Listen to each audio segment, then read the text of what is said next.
व्यासानेति एकदा ब्रह्मणपहरति एकदैव यजमानायस्तेजो ददाति नीराजनं समर्पयामि नीराजनाभिषिद्धाचनं समर्पयामि रक्षां धारयामि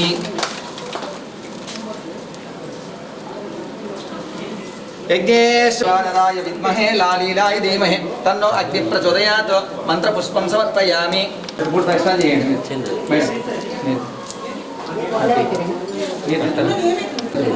మూడు ఇట్లా ఇట్లా దించుట్టు ముందు మగవాళ్ళు దాని వెనక ఆడవాళ్ళు ధీమహి తన్నో అగ్ని ప్రచోదయాత్ ఈశాన సర్వ విద్యానాం ఈశ్వర సర్వభూతానాం బ్రహ్మాధిపతి బ్రహ్మణాధిపతి బ్రహ్మ శివో మే సదా శివో ఇది శ్రీ మంత్రపుష్పం సమర్పయామి ప్రదక్షిణ యాని కాని చ పాపాని జన్మాంతరకృతాని చ కాంతాని ప్రదక్షిణ ప్రదక్షిణ పదే పదే పాపోహం పాపకర్మ పాపకర్మ సంభవ కాయమా కృపయా దేవ శరణాగతవత్సల అన్యదా శరణం నాస్తి త్వమేవ శరణం మమ తస్మాత్ కారుణ్య భావేన రక్ష రక్ష పరమేశ్వర రక్ష రక్ష యజ్ఞేశ్వర ప్రదక్షిణ నమస్కార సర్వయా మూడు అయిన తర్వాత పూజాంక నిశ్చయం ఛత్రమాచ్ఛాదయాం చామరం విదయాం గీతం సావయాం ఆందోళికామారయాం సమస్త రాజోపచార మోత్య తప హోమ క్రియాదిషు న్యూనం సంపూర్ణతాం యాతి స్వజ్ఞతమచ్యుతం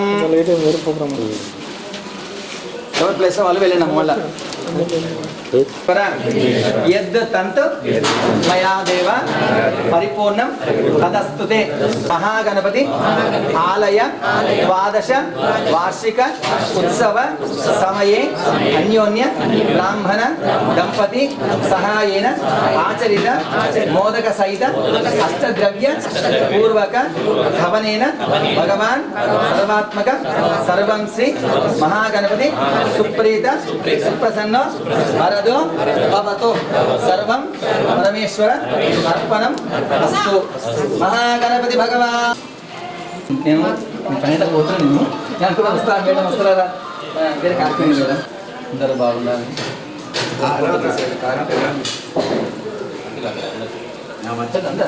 అందరూ వెళ్తారు ఒక్క నిమిషం అంటే ఎక్కడ కూర్చొని ఎలాగైతే కానీ పద్ధతి ప్రకారం పోతున్నాయి అది నా బాధ నేరనే వాళ్ళు ఈ నగరానికి కాబట్టి ఫస్ట్ వాళ్ళకు మనం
ओम गणानां मवामहे कविं कवीनापवस्त्रवस्तवं ज्येष्ठराजं ब्रह्मणान् ब्रह्मणस्पदानश्चन्वन्नोतिभिस्सीदसादनं महागणाधिपतये नमः अग्निर्वशजर्भव आयुष्यायुवतेजो भव विष्णु श्रीमान् भव ब्रह्म आयुरायुर्भव आयुरायुर्भव इमे श्रिये पद्महस्ते सुगन्धे साधीन विजयसदेवप्रसादिन अनयो दम्पत्यो यजमानस्य इष्ट भवन्तो वृतदास्तु शतमानं भवति शतायुः पुरुषतमेन्द्रिय आयुष्येवेन्द्रियतिष्ठति कुलदेवता कुलदेवता गृहदेवतानुग्रहता सिद्धिरस्तु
ఈరోజు మన నిజామాబాద్ నగరంలో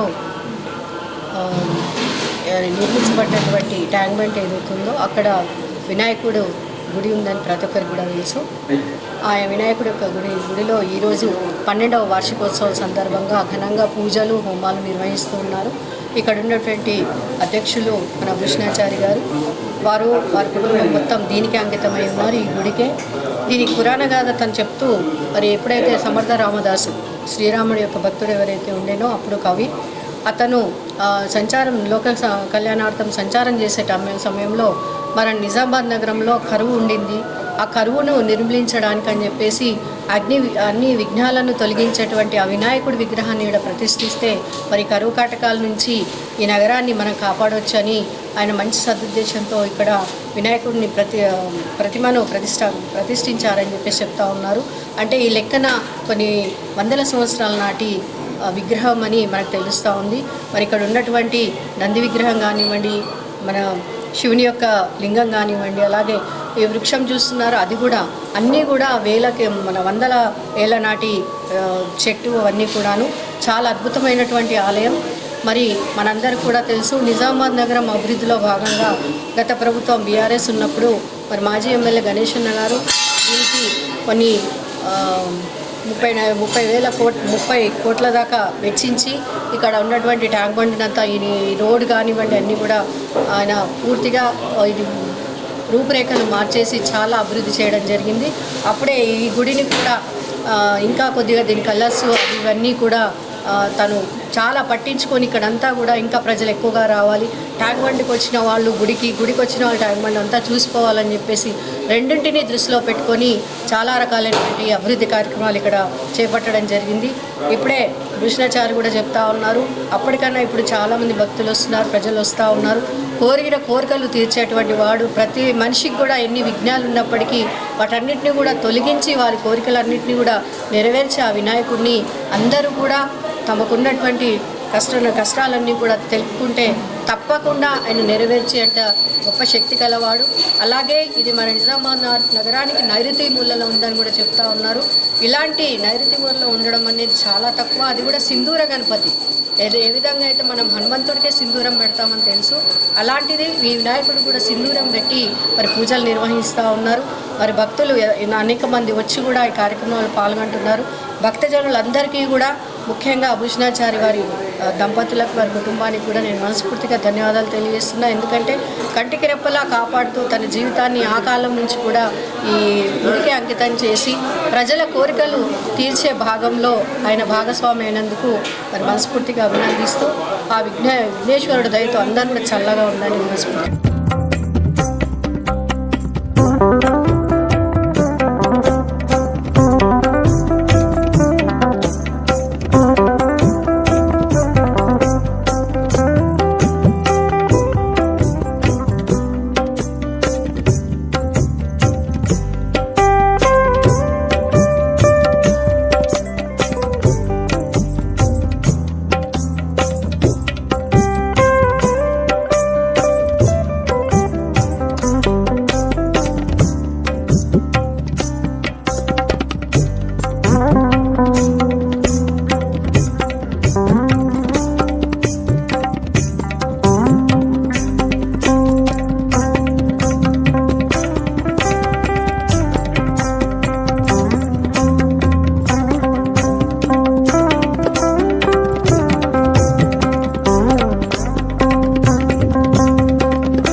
గణపతి నమ. నిజామాబాద్ పట్టణంలో గల గొడ్డెమ్మ చెరువు దగ్గర శ్రీ మహాగణపతి దేవాలయము. ఈ దేవాలయం చాలా పురాతనమైనది. ఈరోజు 12వ వార్షికోత్సవం నిర్వహించడం జరిగింది. ఉదయాన్నే స్వామివారికి 6 గంటలకు స్వామివారికి అభిషేకం, పంచామృత అభిషేకంతో అభిషేకం చేయడం జరిగింది. అలాగే పుణ్యవచనము, నవగ్రహ పూజ, మా గణపతి హోమం కార్యక్రమం ఘనంగా నిర్వహించడం జరిగింది. భక్తులు అధిక సంఖ్యలో వచ్చి స్వామివారికి తమ పూజలో పాల్గొని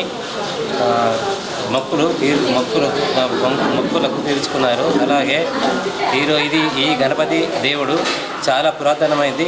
ఒక 200 సంవత్సరాల క్రితం నిజామాబాద్ పట్టణానికి ఇక్కడ ఈ ప్రాంతంలో చాలా కరువు ఉండే ఈ శివాజీ గురువు గారు అయిన సమర్థ రామదాస్ గారు ఇక్కడ ఈ గణపతిని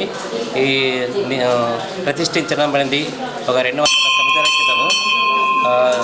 అప్పుడు ప్రజలంతా చాలా ఇబ్బందిగా ఉండే ఈ గణపతి విగ్రహాన్ని ప్రతిష్ఠించిన తర్వాత అందరూ పాడి పంటలతో సుఖసంతలతో అందరూ చాలా అన్ని ప్రాంతాలలో చాలా బాగా జరిగింది. ఇది నిజామాబాద్ పట్టణానికి నైరుతి భాగంలో ఉన్న మహాగణపతి దేవుడు. ప్రతి మంగళవారం ఇక్కడ మేము అభిషేకాలు, అలాగే ప్రతి నెల సంకష్టార చతుర్థి కార్యక్రమం నిర్వహిస్తూ ఉంటాము. మా భక్తులు వచ్చిన వాళ్ళ కోరికలు వెనువెంటనే కోరికలు నెరవేరుతూ ఉన్నాయి. ఏ ఇబ్బందికరైనా ఎటువంటి వాళ్ళకి అనారోగ్య విషయం కానీ, ఆర్థిక విషయం కానీ, వాళ్ళకి జరుగుతున్న ఇంట్లో ఏదైనా దోషాలు ఉన్నా కానీ తొలగిపోతాయి. ఇక్కడ వచ్చిన వాళ్ళకి ఇక్కడ చాలా పురాతనమైన రాగవృక్షం ఉన్నది. ఈ రాగవృక్షానికి 11 ప్రదక్షిణ చేసినతో వాళ్ళ దోషాలు కూడా వెనువెంటనే తొలగిపోతాయి. మహాలింగేశ్వరుడు ఉన్నాడు, నందీశ్వరుడు. చాలా పురాతనమైన ఈ దేవాలయం అంతా. భక్తులందరూ ప్రతి మంగళవారము, ప్రతి శనివారము సంకష్ణుడు అధికంగానే చుట్టూ ప్రాంతాల వాళ్ళు కూడా అధికంగానే వస్తారు. తమ కోరికలు నెరవేర్చుకొని వెళ్తారు, మొక్కులు తీర్చుకొని వెళ్తారు. జై గణేశాయ.